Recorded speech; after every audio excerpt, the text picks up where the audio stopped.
country, towns and cities up and down the UK, seeing protests outside asylum hotels. We've seen St George's flags being flown across large parts of the country, and this has become a real issue that no doubt many eyes around the country will be watching this decision in the Court of Appeal.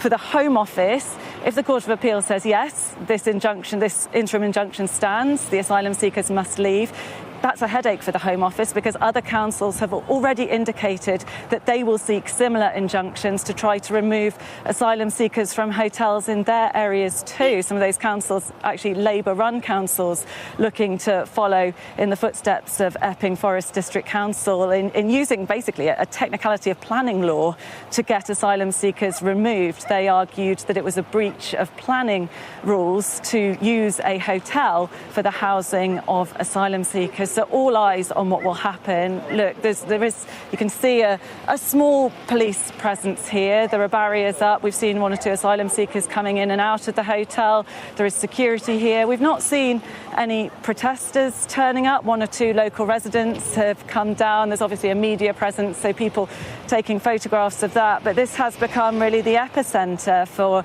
an issue that has become the key political issue of this summer, the issue of small boat arrivals. Of course, we've seen large numbers in recent days, and where those asylum seekers are housed, and anger over the continued use of hotels for housing those asylum seekers.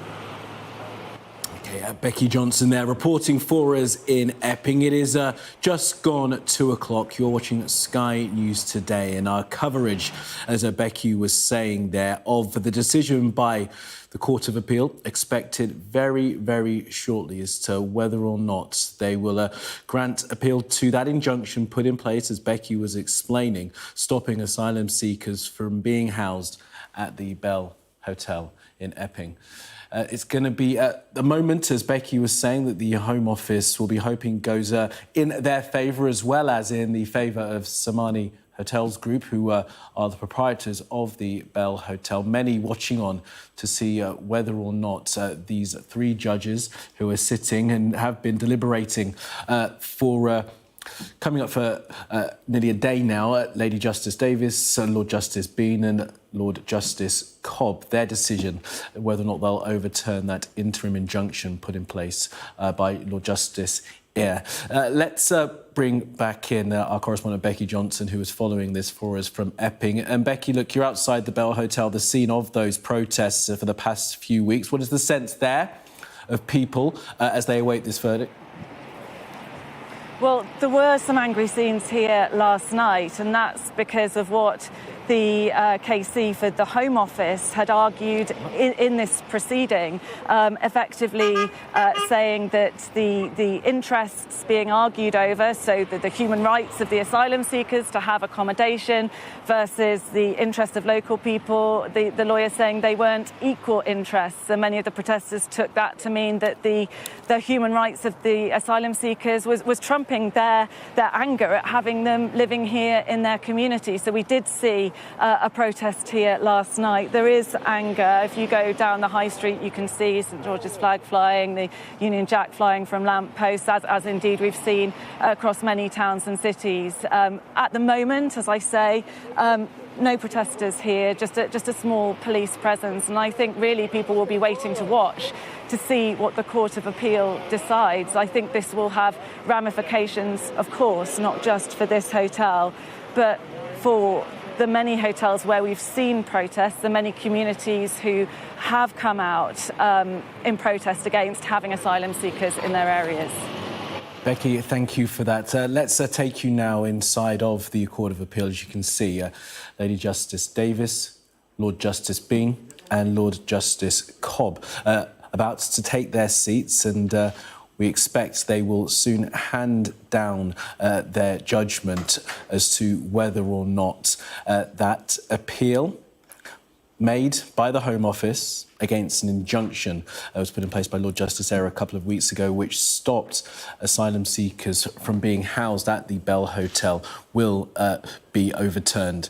Whether or not these three justices will rule in the Home Office's favour, we're about to find out once three individuals take their seat and hand down that judgment. The decisions that are made here will, of course, have ramifications all across the country. Other councils, not just Epping Forest District Council, have been looking at whether or not they can close asylum hotels in their area.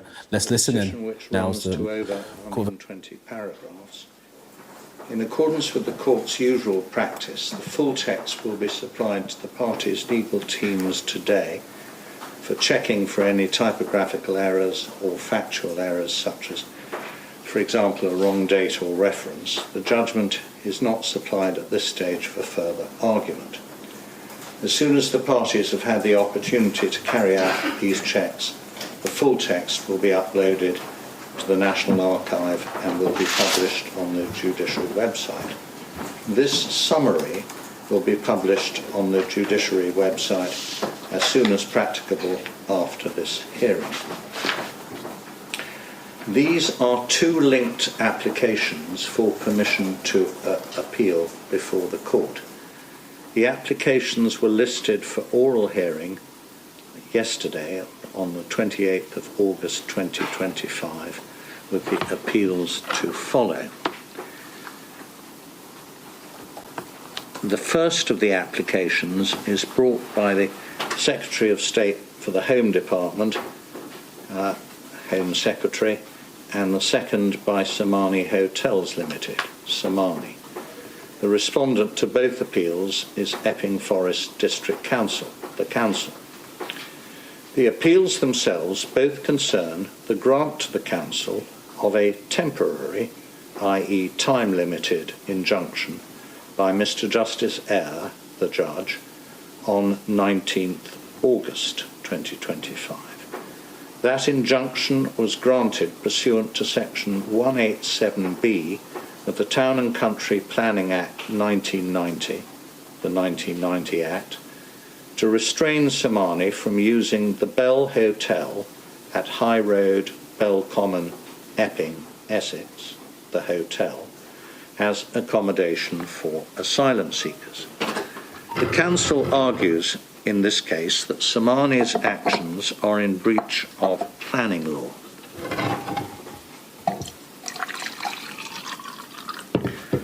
Section 187B of the 1990 Act provides that, quote, where a local planning authority consider it necessary or expedient for any actual or apprehended breach of planning control to be restrained by injunction, they may apply to the court for an injunction.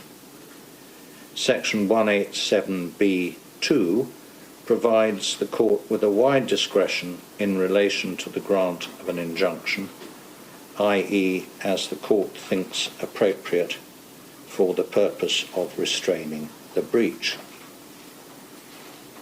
The temporary injunction granted in this case was to last for only a relatively brief period until the trial of the council's claim, at which a High Court judge will consider and determine the council's application for a permanent injunction and declaration. This is listed for a trial date in mid-October 2025. That is approximately 7 weeks from now. We should say at the outset what this appeal hearing is not about. It is not concerned with the merits of government policy in relation to the provision of accommodation for asylum seekers in hotels or otherwise. The issues for determination by this court can be summarised as follows. A. Prior to giving his judgment on the council's application for the temporary injunction, the judge gave a short oral ruling explaining why he was refusing permission to the Home Secretary to become a party, an intervener, to the council's injunction application. We consider in this appeal whether the judge was wrong to do so. The judge went on, the judge went on to grant the temporary injunction to restrain the continued provision of accommodation to asylum seekers at the hotel pending the trial. In this respect, too, we consider whether he was wrong to do so. Background facts. The hotel is situated on the outskirts of the centre of Epping. It is currently owned and run by Somani. The council is the local planning authority for the district of Epping. The hotel currently accommodates approximately 138 asylum seekers. The provision of this accommodation is under contract between Somani and Corporate Travel Management North Limited, CTM, a service provider contracted by the Home Office to provide accommodation to asylum seekers. This is the third period in the hotel's recent history in which it has been used for the provision of accommodation for asylum seekers. Previously, it was used in this respect, A, between 22nd May 2020 and 4th March 2021, and B, between October 2022 and April 2024. At no time during these earlier periods, between 20 and 2024, did the Council take steps to restrain Somani from providing accommodation at the hotel for asylum seekers. Within the second period referred to above, specifically in February 2023, Somani applied to the Council for planning permission for a temporary change of use, i.e. to accommodate asylum seekers rather than operating the hotel for paying members of the public. Somani did so without prejudice to its legal position that the hotel could lawfully, temporarily accommodate asylum seekers under contract with the Home Office.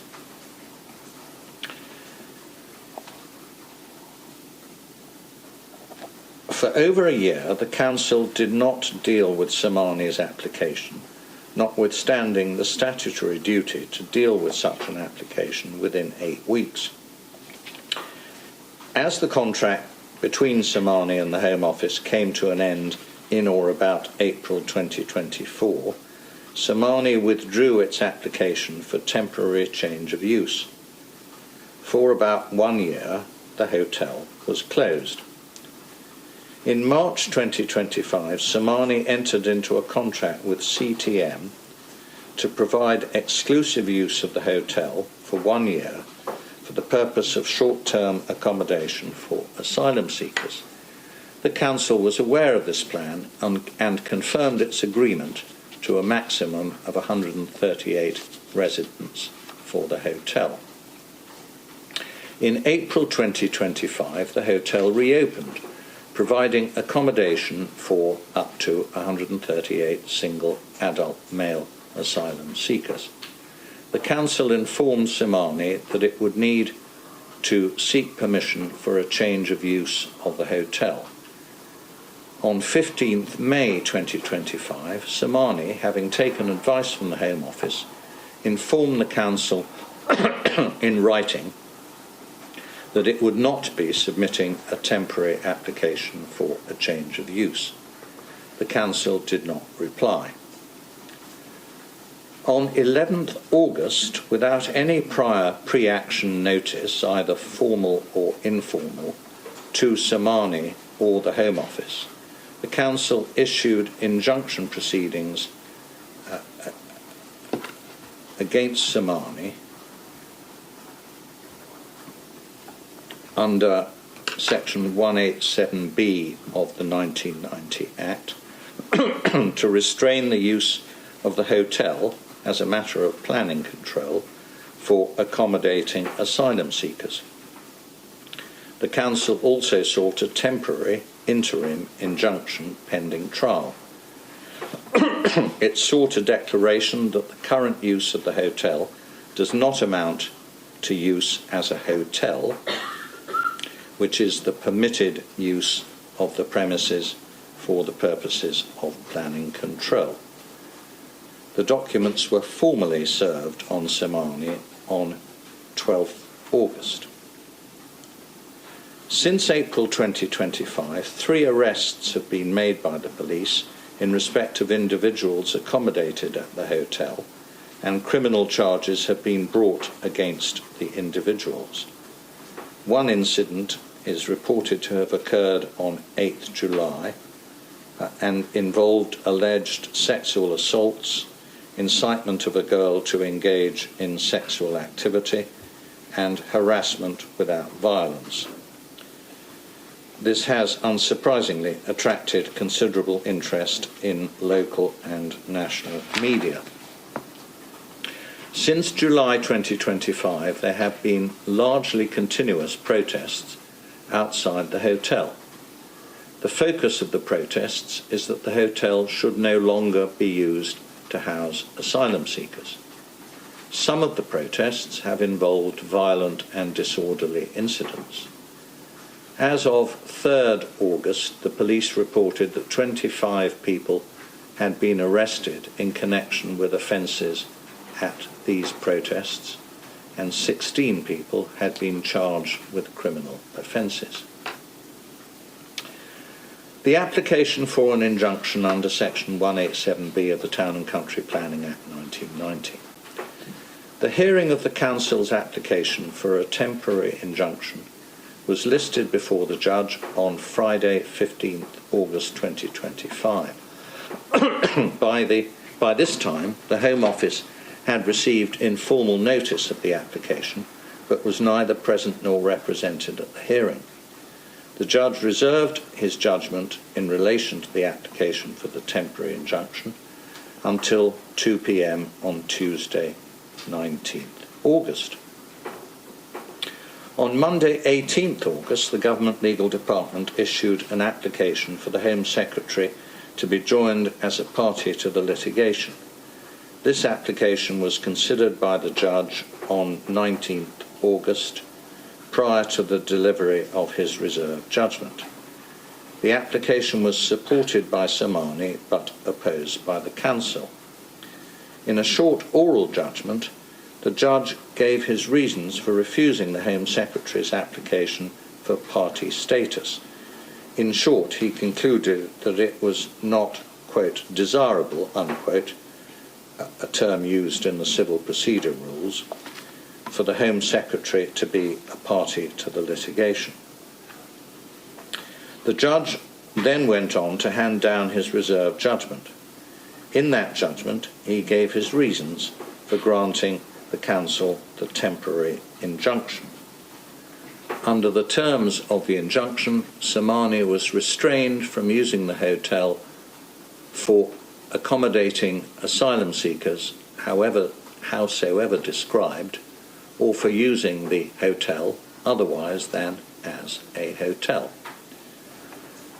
The upshot of the injunction is that all 138 asylum seekers currently resident at the hotel will need to be relocated by 12th September, pending the final hearing in October.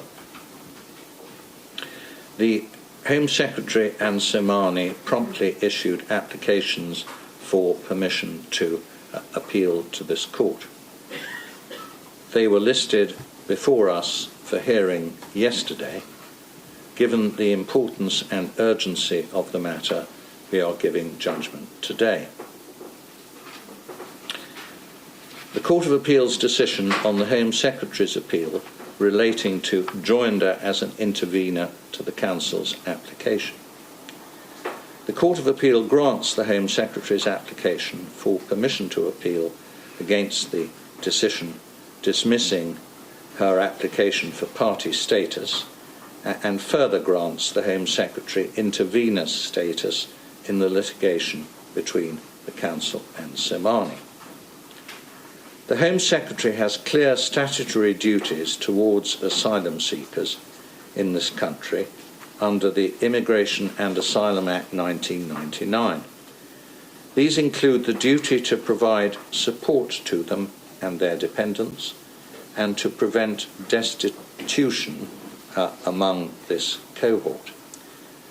Given these duties, in addition to her constitutional role relating to public safety, the Home Secretary is plainly directly affected by the issues in this case, and specifically by the grant or not of an injunction to restrain the provision of accommodation for the asylum seekers at the hotel. On an application for party status, the court will consider whether, quote, it is desirable to add the new party so that the court can resolve all the matters in dispute in the proceedings, unquote. Civil Procedure Rule 19.22. The judge failed to give this rule the wide interpretation it required, which led to his erroneous finding that the Home Secretary's application should be refused. He failed to have any adequate regard to the range of issues which would be likely to arise if the injunction were granted. These included, but were not limited to, the significant practical challenge of relocating a large number of asylum seekers in a short space of time, and possibly only for a matter of a few weeks between 12th September and mid-October, when the trial is to take place.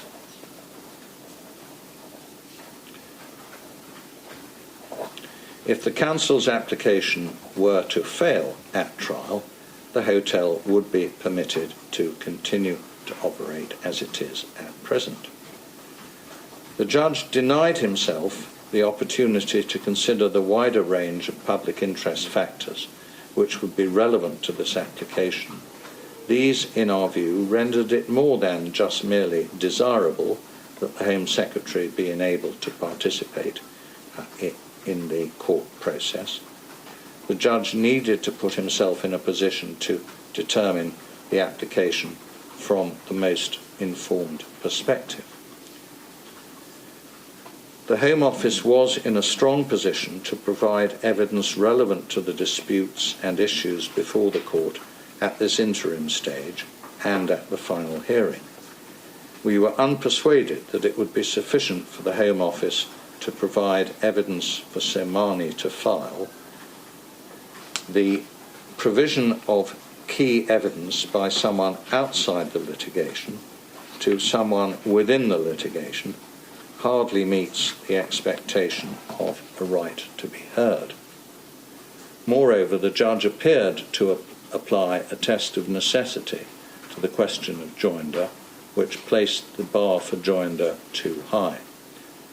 While the judge was entitled to be concerned that the Home Office had applied very late for the Home Secretary to be made a party to the litigation, that did not, in our view, justify excluding her from the proceedings.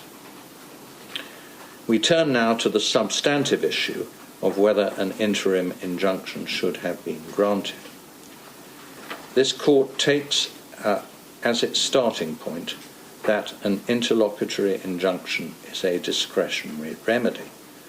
It is not open to this court to set aside the exercise of the judge's discretion simply because the three of us would have exercised it differently. It is our role to review that decision and only interfere with it if we identify a flaw or flaws in the judge's treatment of the question to be decided, such as an error of law, a gap in logic, or a failure to take account of some material factor which undermines the cogency of the conclusion. We conclude that the judge made a number of errors of principle which undermine his decision. The wider picture. The provision of accommodation for asylum seekers pursuant to the Home Secretary's statutory duty is a national issue requiring a structured response. Ad hoc interim injunction applications seeking closure of particular sites may each have some individual merit, but the judge's approach ignores the obvious consequence that closure of one site means that capacity needs to be identified elsewhere in the system and may incentivise local planning authorities who wish to remove asylum accommodation from their area to apply to the court urgently before capacity elsewhere in the system becomes exhausted. The potential cumulative impact of such ad hoc applications was a material consideration within the balance of convenience, but was not considered by the judge, perhaps because he did not have the advantage in reaching his decision of evidence and submissions from the Home Office. The arguments on behalf of the Home Secretary in this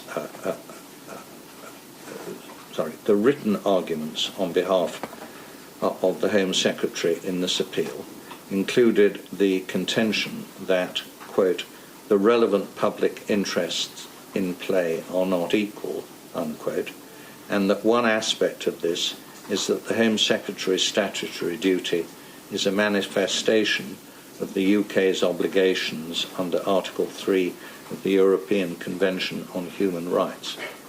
This point was not pursued in oral argument. Any argument in this particular context about a hierarchy of rights is, in our view, unattractive. The incentivisation of protests. We were told by counsel for Epping that the protests operated as a trigger for the application for the injunction. The fact of protests outside a building is not obviously a matter falling within planning control.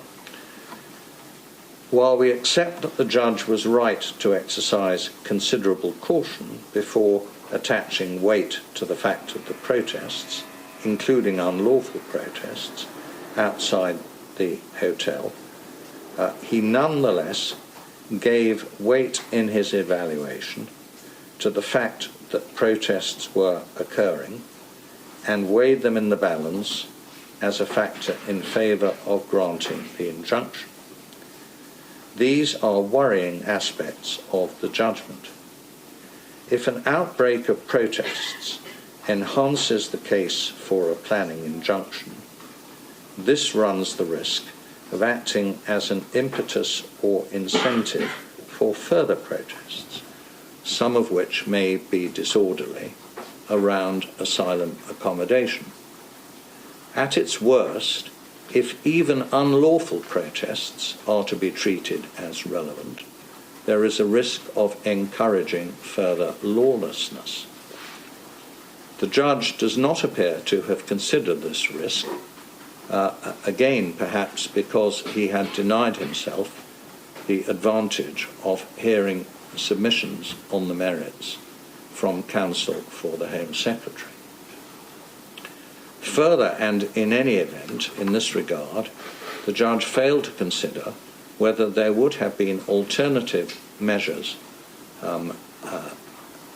to mitigate the disruption, such as the use of police powers under the Public Order Act 1986, or an application by the Council to restrain unlawful protests. Epping's delay.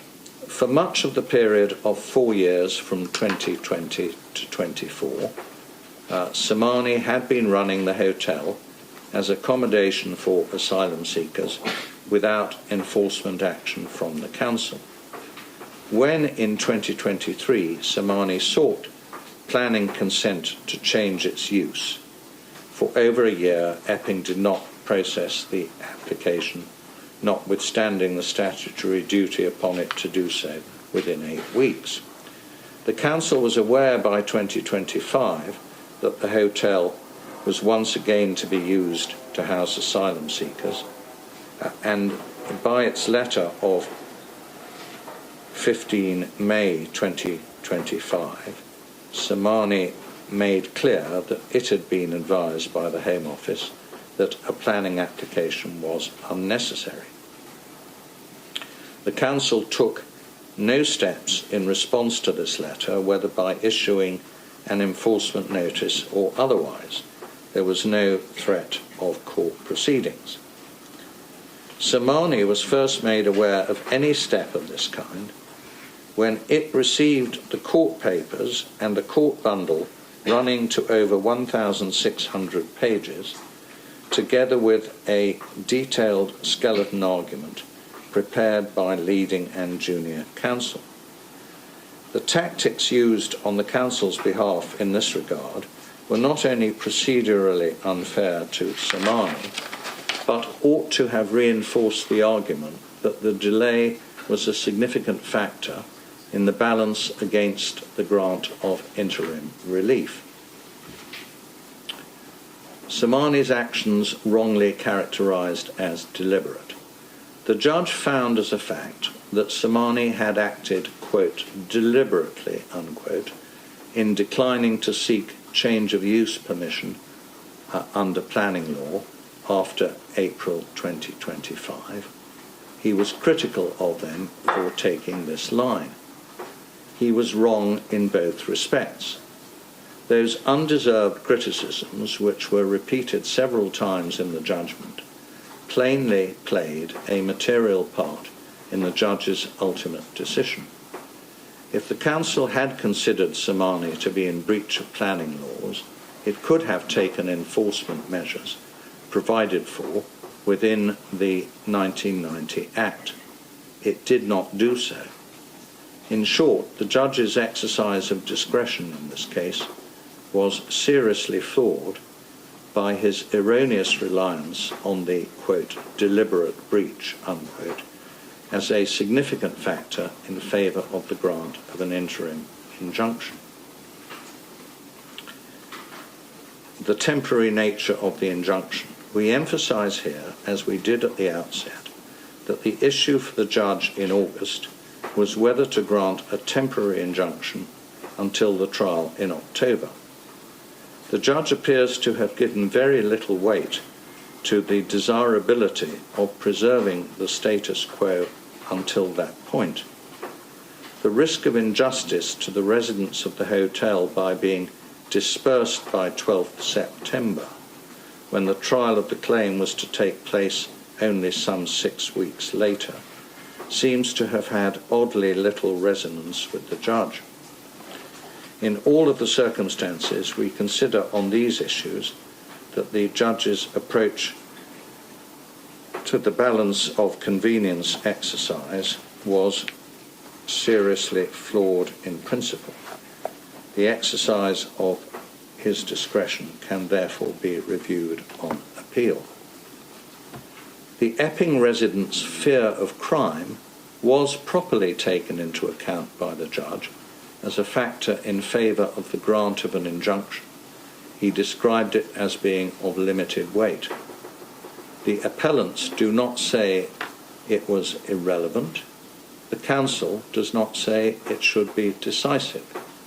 We agree that it is relevant, but in our view it is clearly outweighed in the American cyanamide balancing exercise by the undesirability of incentivising protests, by the desirability in the interests of justice of preserving the status quo for the relatively brief period leading up to the forthcoming trial, and by the range of public interest factors which we have discussed in our judgment. Therefore, we grant permission to appeal both to Sir Marnie and to the Home Secretary against the grant of the interim injunction. We allow the appeals and we set aside the injunction imposed on 19 August 2025. The case management directions given by the judge can remain in force, subject to any amendment necessitated by the joinder of the Home Secretary as an intervener. We direct that submissions on costs are to be exchanged and filed by 12 noon on Monday, 1st September, along with any suggested typographical or factual corrections which come to Council's attention. We end by recording our gratitude to Council for their helpful submissions.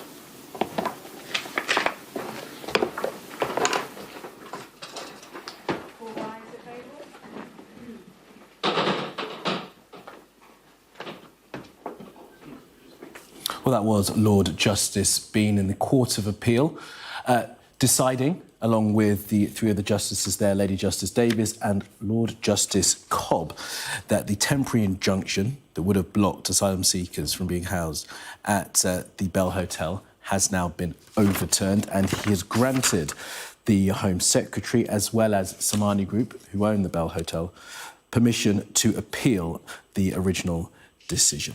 Let's bring in our correspondent Becky Johnson, who is following this for us. So, Becky, the government has won at this stage. More stages to come. Yes, and protesters against the asylum seekers being here, who've been taking to the streets for the last few weeks, who were jubilant last week when this interim injunction was granted, meaning the asylum seekers would have to be out by the end of next week. Well, they no doubt will feel angry at this decision by the Court of Appeal.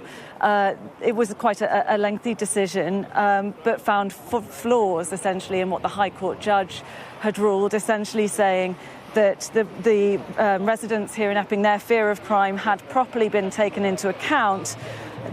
He said he agrees it's relevant, but clearly outweighed by the undesirability of incentivising protests. Now, essentially what the judge was saying there was that while Epping Council had partly argued that they wanted the asylum seekers out to stop the protests happening here, what this judge was saying was, well, effectively that worked if that interim injunction had gone ahead and the asylum seekers had been moved out, and therefore that would incentivise protests in other parts of the country, as indeed we've already been seeing. And he also talked about how other councils would quickly move to get similar injunctions because there is clearly limited capacity for asylum seekers, accommodation around the country, and areas would want to be quick off the mark getting injunctions while there was still capacity elsewhere in the country for asylum seekers to be moved to. So that was the reasoning behind this. It will clearly, I think, provoke some anger here in Epping and indeed in other communities where people have been taking to the streets in recent weeks to campaign against asylum seekers being housed in hotels in their communities. Now, remember, the protests here was sparked when one of the asylum seekers housed here was charged with sexual assault of a local schoolgirl. That trial is ongoing. That anger is still there. In fact, just across the road, I can see some posters that have been left clearly from a recent protest. Stop violence against women and girls. There are England flags, Union Jacks flying here. The anger is still here. And you know, just before that ruling was announced by the Court of Appeal, a man drove past, clearly angry, shouted at the police outside this hotel, "We will never give up." There is real tension, real anger in this community about the situation here at the hotel, clearly sparked by the arrest and the charging of one of the asylum seekers for that offence. But I think those feelings run deep. Now, we've just in the last few minutes seen a drone go up above the hotel. We think probably a police drone. We've got quite a light police presence here at the moment and no protesters here, but there was actually a demo even last night before we got this ruling because a Home Office lawyer argued in court yesterday that the competing interests, the human rights of the asylum seekers and the concerns of locals were not equal, and that was taken by people here to mean that the human rights of the asylum seekers trumped their concerns, and therefore they took to the streets even before this decision by the Court of Appeal. So we will watch, we will wait to see what the reaction of local people here is. Now, there will be a full trial on this issue, this planning issue. It was actually a technicality of planning that led to the injunction.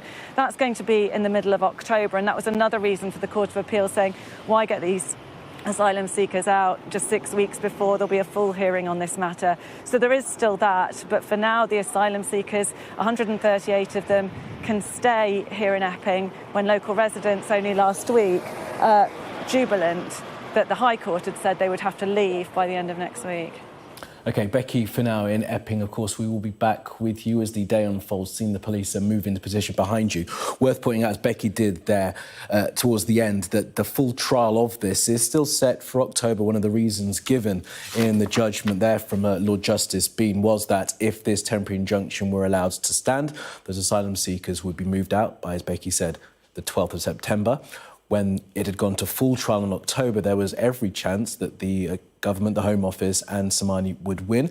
Then the asylum seekers would have to be put back into the Bell Hotels. So on the balance, Justice Bean decided that it was best to set aside that injunction and grant permission for appeal. Let's bring in our chief political correspondent, John Craig, for his take on all of this. John, good afternoon to you. So intensely political, of course, all of this, and I'm seeing from social media and the newswires, political reaction has already begun. The government's political opponents are furious with about this decision. For example, Robert Jenrick, as you might expect, first out of the blocks with his comments on this. He has put a comment on X, Twitter, saying this is an extremely disappointing decision. He said Yvette Cooper, that's the Home Secretary, used taxpayer money, your money, to keep open a hotel housing illegal migrants. He said the government's lawyers argued accommodating illegal migrants was in the national interest. In court, they said the right of illegal migrants to free hotels is more important than the rights of the British people. Well, they're not, says Mr Jenrick. He said the British government should always put the interests of the British people first. Starmer's government has shown itself to be on the side of illegal migrants who've broken into our country. He went on to say this is not a free pass for asylum hotels. Councils can and should still act to close hotels. If they don't, residents will rightly ask, on whose side are they? Now, the point about this is that Kemi Badenoch has spoken to Conservative councils, urging them to take the same sort of legal action as Epping Forest did.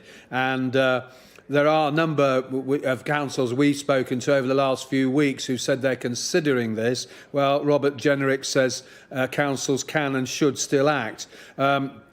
Mr Jenrick says his team and Law for Borders will continue to provide legal assistance to help protect communities.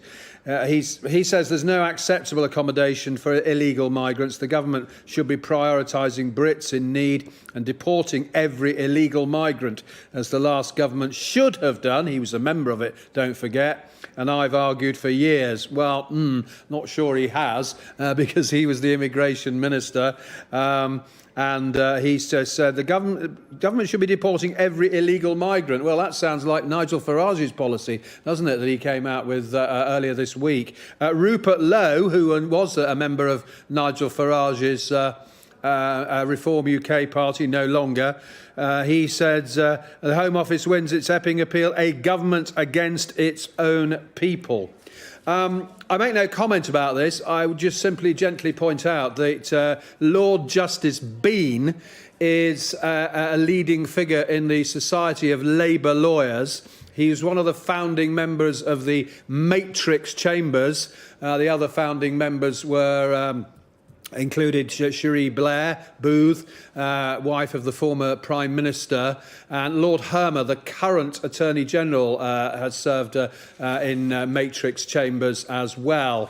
Against that, as we reported at the time, Justice Stephen Eyre, who gave that the original High Court decision that was the subject of today's appeal, well, he, as we reported before, was a Conservative parliamentary candidate 4 times, including the high-profile Hodge Hill by-election, which saw Labour's Liam Byrne elected. He stood in Hodge Hill twice, in fact, once in Stourbridge and once in Strangford in Northern Ireland, in an election where the Tories fought seats there. So we'll see if any of the politicians make anything of the political allegiances of the 2 judges involved in this row. As for now, well, Tories and ex-Reform MP are hitting out at this decision. We await a comment from the Home Office. I would expect we will get a reaction shortly. I've got another Conservative reaction here, actually. The former Home Secretary, James Cleverly, has said, I'm sure Yvette Cooper and the Home Office think this is good news. It really isn't. Cutting local people and their elected representatives out of the loop is not a good look. So you might say that the government may have won the appeal here, but their opponents claim they certainly haven't won the argument, and the Tories in particular are clearly going to keep fighting here, and Mr Jenrick says they're encouraging other councils, despite today's result, to take the same action that Epping Forest took. Indeed. All right, John, for now, thank you for that. The political backgrounds of the lawyers involved in this, as John says, requiring no comment, but there has been, of course, as you'd imagine, commentary of that on social media. Now, the leader of the Conservatives, just as John was finishing speaking there, has posted onto social media. I think, actually, Kemi Badenoch's statement was beaten by Robert Jenrick's, maybe had it waiting to go and press send immediately, and James Cleverly's. But let me read you what Kemi Badenoch has had to say. She's put a statement out on Twitter, X.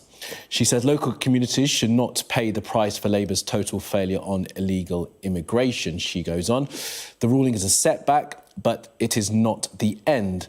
As John was pointing out there, this bit's pertinent from Kemi Badenoch. I say to Conservative councils seeking similar injunctions against asylum hotels, keep going. Every case has different circumstances, and I know good Conservative councils will keep fighting for residents, so we will keep working with them every step of the way. She then goes on to say she'll be writing to Conservative councillors, offering advice. She says she's going to work closely with Epping Council as they consider next steps. And then she finishes like this. The fact remains asylum hotels are a choice. It was a choice put in place by the Conservative government.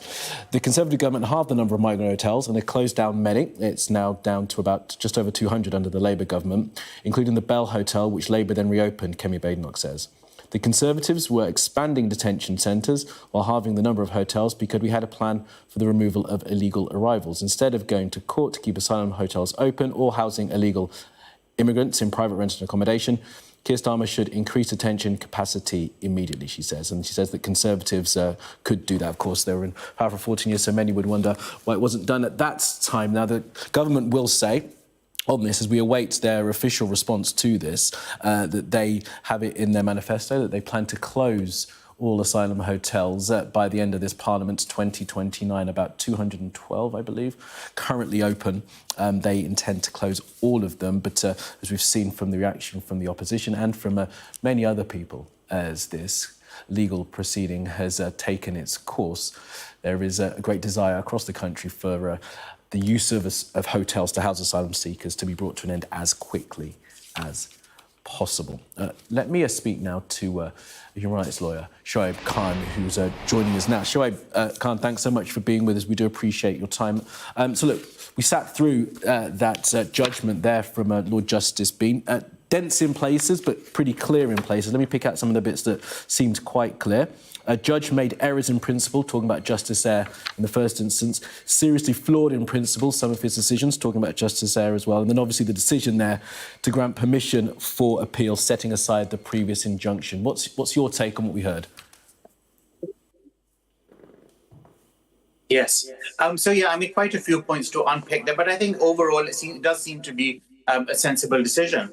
What the judges basically said. And one thing important to remember is this was basically a challenge to the interim injunction, which was basically, obviously we're going to have the full case being heard in October. So within a few weeks, do the asylum seekers really have to leave, or can they at least stay until October when the final decision is made? Obviously, the High Court said they should leave now, whereas the Court of Appeal said there's no reason to do that. So obviously what they talk about from a legal point of view, the balance of convenience, which basically means is leaving them, they're going to save time, money, effort, or will removing them now, and in case later the hotel loses and they have to be brought back, is that going to be easier and cheaper? So obviously the Court of Appeal thinks that there's no reason to remove them now if within a few weeks there's a prospect we might have to bring them back.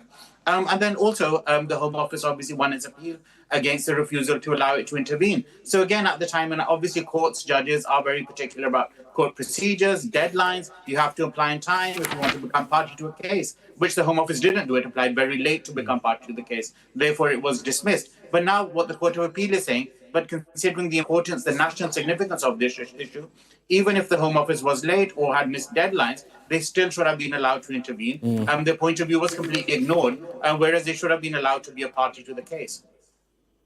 Yeah, and Justice Bean made it clear at the beginning of his statement that what he was going to decide now was not about the merits of government policy on housing asylum seekers. And on that point that you made there, Shoaib Khan, the judge said that he denied himself the right to hear from the Home Secretary and hear about the challenge that the government put forward in this appeal hearing of the danger that could happen of there being more protests in front of asylum hotels, which then may well lead to more councils trying to bring in injunctions. Because the judge in the previous case didn't allow the Home Secretary's lawyers to make that argument, he didn't allow himself to be persuaded one way or the other and had decided without the full suite of facts. Of course. Again, another point, just generally, really quickly, it's interesting how suddenly, in this case, the High Court judgment came out and no one was, particularly people, on the right, let's say, no one was actually criticizing and condemning a judge for interfering with a democratically elected government's policy decisions, even though that's what we've seen over the past decades. Every time a court comes out and says, the government should take another look at something, review something, it might have made a mistake. Those are the attacks we see. Whereas we didn't see that last time. In fact, most of the people were really happy that the court had actually blocked the government from taking a policy decision. Shoaib, look, this is slightly out of your remit of expertise, I imagine, because I want to ask you a question about sort of planning law. I know you're a human rights lawyer, but something the judge said, Justice Bean said a couple of times, which I thought interesting, which I didn't realise prior to this, was that Somani had applied for a change of use of Epping Hotel back in 2023. Lord Justice Bean seemed to suggest the council didn't respond at all, despite them having an 8-week statutory duty to respond to that application for change of use. How did you assess the fact that he put that in there into his judgment? I think it's very important, and I'm really glad he did, because, like you say, other than maybe the handful of lawyers, certain other people who were in court, I don't think anyone was aware of that. And it's really important how it seemed to be, these hotel owners, they're, running riot over the planning laws, and they don't really care, and it's a change of use. But now, as we see, yes, it is a change of use, but in fact, the government was aware, the hotel was aware. They tried to do it, and in fact, really ironically, unfortunately, the council itself is basically at fault here. And they're the ones who are blaming the hotel. And so I think it's really important that the court made this clear. Obviously, in October at the hearing, then these are all details that will be it. But I think it's really important, even for reports now. Shoaib, sorry to interrupt you. We're going to go outside the Court of Appeal, where Epping Forest District Council's representatives are speaking. Let's listen. Into sharp national focus, the concern and motivation of Epping Forest District Council throughout has been the well-being of our local residents. Where we had clarity and resolution, we now have doubt and confusion. However, this is not the end of the matter. While the Court of Appeal has lifted the temporary injunction, the case for the final injunction is still to be heard. Our battle on behalf of our residents will continue. A few weeks from now, we will be back in court, where we trust the strength of our case will still prevail. Epping Forest has always given the Home Office much cause for reflection. We understand government faces a dilemma, but that should not be at the expense of local communities. Planning law may seem dull, it might seem boring, but it goes to the heart of the relationship between local communities and good government. It enshrines the rights of local people to have a say within their own communities, and it should not be set aside lightly. The government can still listen. It needs to understand and take responsibility for the events that have taken place in Epping over the past 6 weeks, for the trauma and disruption brought upon our community. The battle is not over, and we will continue the fight. It is nothing less than the people of Epping would expect and deserve. Thank you very much. Councillor, the court said that this injunction encouraged disorder. Well, that was Councillor Ken Williamson from Epping Forest District Council expressing his disappointment at the decision by the Court of Appeal today, but finishing by saying the battle is not over. He says that they're going to look again. Of course, they will get to go to trial in October about this planning change. He said that planning law may seem dull and not important, but it's important in this case. Let's bring Shoaib Khan back in, our human rights lawyer who's with us. And I don't know if you heard anything that Mr. Williamson said there, Councillor Williamson said, and Shoaib, but he made one point there towards the end about planning law and how it might not feel like it's or sound like it's the right avenue to take to try and achieve this aim of closing the asylum hotels. Well, Justice Bean kind of addressed that. He said that the council said protests acted as a trigger for this application for them to for the injunction to be granted. And Justice Bean said protests are not a matter for planning control. Yes, I mean, another point, just what we were discussing before we went there. Interesting how he doesn't mention that, in fact, that planning commission was made and not responded to. It's, being made out as if, suddenly the council has become aware of it and now they're the ones raising the planning commission point, whereas now it appears, just from today, we realise that, in fact, the court had the hotel had actually made a planning permission application anyway. I think also, like we've seen from the media, particularly yesterday, some politicians, others trying to sort of making human rights really a competition, saying, considering the Home Office arguments in court, that almost it's like a competition between asylum seekers' human rights and British people's human rights. But I think it's very important that all people stand together against the government and demand all of our human rights. So, of course, the government has a duty under human rights law and other legislation to keep British people safe and also to accommodate and house asylum seekers decently and humanely. So it's not really a competition, and I really don't understand why certain groups are keen to keep, creating that narrative. OK, Shoaib Khan, really good to get your expertise today. Thank you very much for joining us. So our main news of the hour here, that's a temporary injunction that would have blocked asylum seekers from being housed at the Bell Hotel in Epping has been overturned by the Court of Appeal. The Home Office and Somani Group are now able to be party to proceedings as to whether or not asylum seekers can be housed at the Bell Hotel. That full trial due to be held in October. Let's take a look at the weather. The ideal atmosphere, whatever the altitude. The weather, sponsored by Qatar Airways. Now, there are 2 days left of summer, apparently, and it's likely to be one of the hottest on record. It was, at least. However, we're seeing a rapid change to autumn. This afternoon, the remnants of heavy rain over East Anglia will clear into the North Sea, leaving sunshine and showers for all. Some of the rain will be heavy, and there's a potential for thunder. Temperatures will reach the high teens. It'll become drier from the west and the southwest through the evening, but showers will persist in the north. Breathtaking views with clear skies ahead. Qatar Airways sponsors the weather.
Hello and good afternoon. It is 3 o'clock. This is Sky News Today with Kamali Melbourne. Your headlines.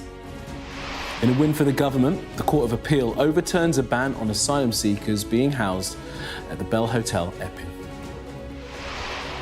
Israel's ramped up operations in Gaza City as it recovers the body of Ilhan Weiss and another hostage who was held by Hamas, yet to be identified. Children to be offered the chickenpox vaccine on the NHS for the first time. Sky News reveals the man dubbed Britain's most hated boss is to leave P&O. Plus, the Man United head coach Ruben Amorim admits he sometimes wants to quit, days after his team were humiliated by League Two Grimsby Town.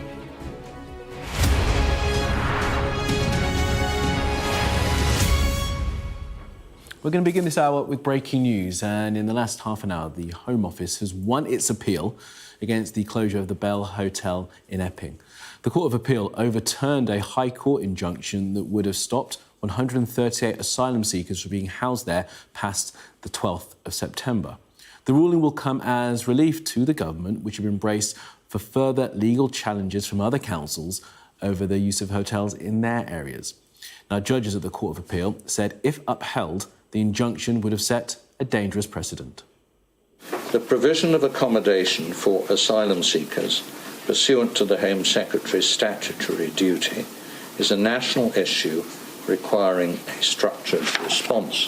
If an outbreak of protests enhances the case for a planning injunction, this runs the risk of acting as an impetus or incentive for further protests, some of which may be disorderly, around asylum accommodation. At its worst, if even unlawful protests are to be treated as relevant, there is a risk of encouraging further lawlessness. Therefore, we grant permission to appeal, both to Somani and to the Home Secretary, against the grant of the interim injunction. We allow the appeals and we set aside the injunction imposed on 19 August 2025. As Lord Justice Bean speaking at the Court of Appeal a short time ago. Well, Epping Forest District Council, which had been challenging the use of the hotel for asylum seekers, said this earlier. We are deeply disappointed by the outcome of today's hearing. While Epping Forest has brought the wider asylum seeker debate into sharp national focus, the concern and motivation of Epping Forest District Council throughout has been the well-being of our local residents. Where we had clarity and resolution, we now have doubt and confusion. However, this is not the end of the matter. While the Court of Appeal has lifted the temporary injunction, the case for the final injunction is still to be heard. Our battle on behalf of our residents will continue. A few weeks from now, we will be back. Well, the leader of the Conservatives have responded. Kemi Badenoch wrote in a statement, Keir Starmer has shown that he puts the rights of illegal immigrants above the rights of British people who just want to feel safe in their towns and communities. This ruling is a setback, but it's not the end. I say to Conservative councils seeking injunctions against asylum hotels, keep going. That's Kemi Badenoch there. Well, Nigel Farage has also been on social media to comment. He wrote, the government has used the European Convention of Human Rights against the people of Epping. Illegal migrants have more rights than the British people under Starmer. Well, our chief political correspondent, John Craig, is standing by to give us more of the political reaction to this judgment. But first, let's go to Epping, where our social affairs correspondent, Becky Johnson, is outside the Bell Hotel. Becky, afternoon to you. So has there been any reaction in the past few minutes after that judgment was handed down in central London? Yeah, news sinking in here in Epping that the asylum seekers who everybody thought would be forced to leave here in 2 weeks' time now will be allowed to stay. We know there's been a series of protests over recent weeks, local residents who don't want the asylum seekers here, jubilant last week at the High Court's decision, and now we've seen some of the anger and frustration now that the Court of Appeal has overruled it. In the last few minutes, the local councillor has been down here, clearly very upset.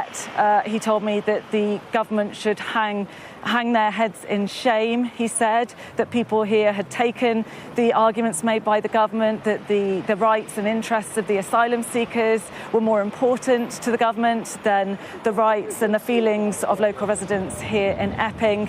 And he said there is a huge amount of concern and anger. Remember, the spark of the protests here was the charging of one of the residents of this hotel, an asylum seeker, charged with sexual assault of a local schoolgirl. Now, that trial is underway, and there's clearly a huge amount of anger. I should say the asylum seeker denies those charges, but people here saying that they don't feel that their children are safe. And this local councillor said to me that were anything to happen to any further children in this area, he said it would be on the government's heads as a result of this decision. So a huge amount of anger now being directed at the Home Office because people really thought that the asylum seekers would be leaving. Now, as for advice to local residents, this councillor said to me, look, I would call on people to stay calm, but he sort of prefaced that by saying he doesn't currently feel calm, but he urged people to, if they are coming to protest peacefully. He does think people will continue to come out. You can hear the horns honking of people driving past. A small police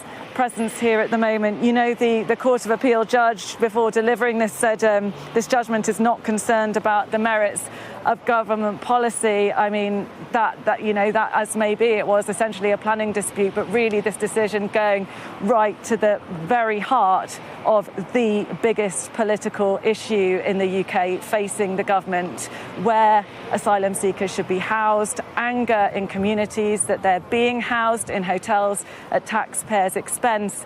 And this decision in the Court of Appeal today, unlikely to help abate any of that anger. Indeed, as we've seen here, people very frustrated by what they've heard from the Court of Appeal this afternoon. All right, Becky, look, we'll be back with you, of course, later and throughout the afternoon. Let's go to Westminster now and bring in John Craig.